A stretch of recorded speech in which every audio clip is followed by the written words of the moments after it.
showing, but these are so fucking good, man. I love these. And yeah, more music mashing. The OST is great in this game. I know it's just MIDI stuff, but I don't care. It's catchy. It's a GBA too. You really trying to tell me? Trying to tell me like it's not a jam? I don't care. Despite the soundtrack being the most MIDI-ass thing Yeah, ever, it really it's is. quite catchy. It's nothing mind-blowing, but you'd be surprised how catchy these tracks get. My favorite ones have to be the more frantic Oh, tracks. this one's interesting because when I showed this clip to preview like to Snicks, I like to show previews of whatever I'm working on to friends because I like to yap. He pointed out that the two songs they chose here that happen to be my favorite tracks in the game also have the same BPM, so that's pretty cool. That was totally unintentional because I am not a music guy of any sort, but it is what it is. Very cool I did that. And when the samples kick in, Yeah, this man, yeah, this is also one of my favorite tracks. I think this is my favorite track in the game because I'm a sucker for guitars. Combined with MIDI is so funny too. It should not sound this good, but holy shit.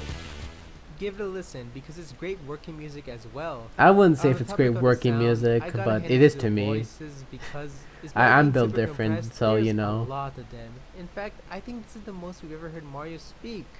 Let the gate going. Was this? I think this was after Wonder, so this was after Charles. I'm pretty sure this was after Charles Martinet announced his retirement, so I definitely think I should have included like it's a shame he won't be voicing Mario Not to anymore, mention but the he did a minis as great well. job Sure, when it's he just was great Mario at it. pushed up, but man, Because I do it's think funny Charles as Martinet well kind of hearing them. he started sounding tired by like the end of the Wii era to me, and like this is basically his prime And you to gotta me. love the blatantly You know, reused I just think I should have from acknowledged Christopher Charles DK more over than here. just saying, "Oh, Mario speaks a lot, is great." But also the Grand Kirkhope Finally, I DK gotta clips mention are the various sound reused in this effects game, used and in it's this so game because, funny. man, they're And it's just the funnier funniest because music they're coming out of these reused in like MVs. they're I think most reused of in them the are really sequels just stock too, and it's sounds like I too. think even the Wii U version, it's like it's 2015. You're still using the Grand Kirkhope DK voice clips, really? Like, I get using it back here, like it's like I forgot what year this was, 2004 maybe. Like it makes sense, I guess. Isn't it But beautiful? geez, and also And yeah, the sound that's effects, the Mario sound design in vs. this game Donkey in general Kong, is just a really really funny. I quality love it. puzzle game. Sure, it gets hard for me near the end, but I would still highly recommend this to anyone itching for a puzzle game. Plus, if you love compressed audio and just hearing Mario talk, then this game really is the one for you. Yeah. Sure, there is a remake on Switch out now, but I really don't want to drop $50 on it. Plus, Yeah, they yeah, wrote yeah. Rob This with, like, I actually got this game for animation. 30 bucks, but I ended up returning it because this remake just didn't really impress me. Oh, your mamma mia, sono arrabbiato. Hey, Yeah, this is the ending cutscene. It's just again, Lucky steals the show here. My art can shows is bad. I like this frame though, but I'm just terrible at fucking drawing monkeys. Like you can tell, like holy shit. I tried. The GBA video really adds to it though. The compression. Yeah, that's pretty much the video. There's nothing much to really say. I just think it's interesting because it's a big video, but it's on the shorter side in terms of length. But I still drew a lot of stuff for this, mainly the backgrounds. Like they're heavily referenced from the original, obviously, because doing it. But obviously, because I'm fucking artless when it comes to talent. But I definitely tried here. I think like this video is I like this video. Like it's nothing big or grand, but like it's not my favorite. But I look back at it fondly because the video I see and just go, yeah, I like it. Nothing much to really say other than I really hope to cover the second game at some point. But I just need to bring myself to play the damn game. And, if anything, it would just be nice to it would be nice if it just reused Lucky's voice clips. Maybe even get a few new ones. It depends. But we'll see. But yeah, this is basically just me showing off most of the backgrounds. There's a couple I didn't make. There's like one that didn't make it, but this is basically just, hey, here's all the backgrounds I do. Here you go. And like they also just flash like the GBA cutscenes did. I didn't get the timing down perfectly, but whatever. Also, another thing to notice is I actually managed to find an OST rip of this game which had the cutscene stuff without voice lines and even the credits, except for at the end you'll hear it. Which at first I was having Snicks was actually gonna recreate them from scratch in high quality, but I ended up finding them, which saved us a lot of time. Sorry, Snicks though. Would've been cool, I guess, but okay, yeah, there's the Mario. You can still hear it, but it would've been cool. But it is what it is. I prefer having the originals, anyways. And that's pretty much the video. I think, specifically people, I don't know, a couple of people told me that like when they heard the Mario, they were like, oh man, that's a good Mario impression. And I couldn't recognize it until I heard the actual Mario clip at the end. And it's like, I'm flattered, but also I'm no Charles Martinet. What are you on? We sound completely different. Charles Martinet can actually voice act. I'm just some college student making up shit, you know. But it is what it is. This is a neat video, is how I'd say it. Like, I like it. That's about it. There's not much to really say about it, other than it took me quite the time because I did everything myself. I could have just asked for help, but I was really adamant about doing this myself, and I don't regret it. I was tired, but it wasn't like I hated myself. It was just like, this is a neat video, and that's that. Yeah, that's about it.